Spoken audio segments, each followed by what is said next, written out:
Hi, it's your local Grinch. Welcome back to the Art of the Craft. I know it's the holiday season, so we're going to be doing something a little bit different, an entire boneless rib roast. It's a lot simpler than you actually think. A lot of the time spent is actually hands-off.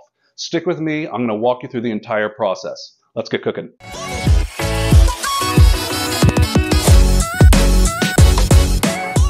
The best way I have found to do these roasts is a method called the reverse sear.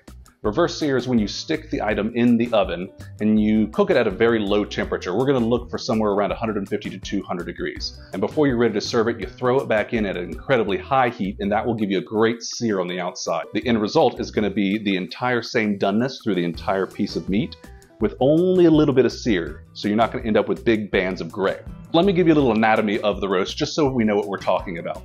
If you look on the ends here, you're going to see this is the eye of the rib, and then on the top here is a spinalis muscle, and the spinalis is also sometimes called the rib cap. And that's, in my opinion, one of the best parts of the meat. On the top here, this is the fat cap, and then underneath is where the ribs would have gone. You can see this section down here. Dry brining is simply just taking coarse salt like this all over the meat, and you're going to see me do that. I'm going to be very generous with it because a lot of it is going to actually fall off as we go through and do this. Now the last step before we're going to finish this up is this fat cap. I actually like to take a knife and kind of do very shallow scores along the fat.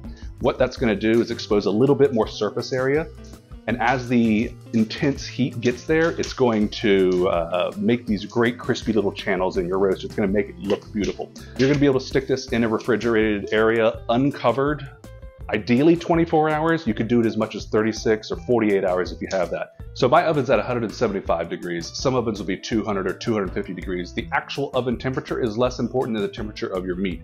You're going to be monitoring that meat the entire time and trying to figure out where it's going to be according to what doneness you want.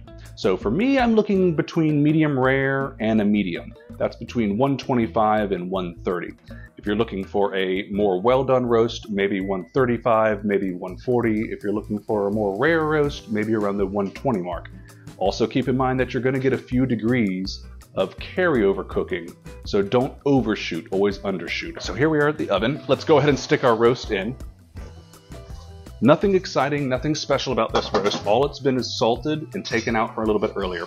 The fat cap needs to go up, so make sure that you've done that. And then we have a secondary thermometer inside this oven. This is going to allow us to monitor the inside temperature of the roast as it's cooking, so we don't have to continually open and close. No matter what, I would tell you to check a second probe. You can always cook more, but you can't cook less.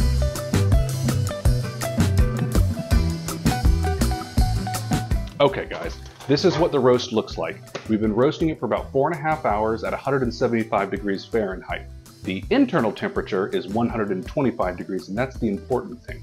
We can now tint it with some foil and let it rest for about 30 minutes or as much as 2 hours.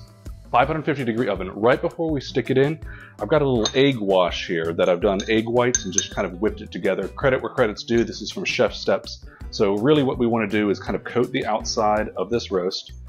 And the egg wash isn't really going to do anything other than give a medium for our herbs to stick. And I've got some minced herbs from the garden that we're going to go ahead and use.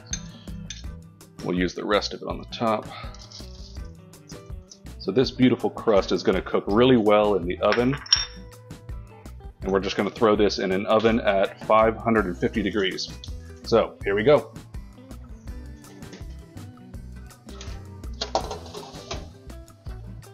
See you in 10 minutes.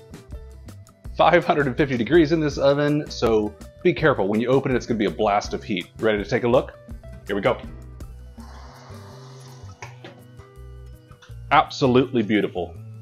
So let's take this out of the oven.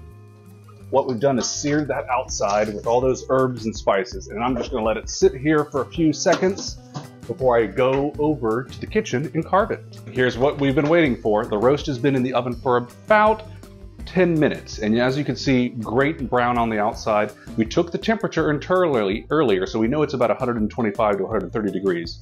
So let's go ahead and take a look here. Beautiful, right? All right, let's cut inside. Now I'm going to go ahead and cut down the middle. That's probably not the way that you would do it traditionally, but I want you to see the interior of the roast. You would traditionally just kind of cut down the sides here. So let's see what we got.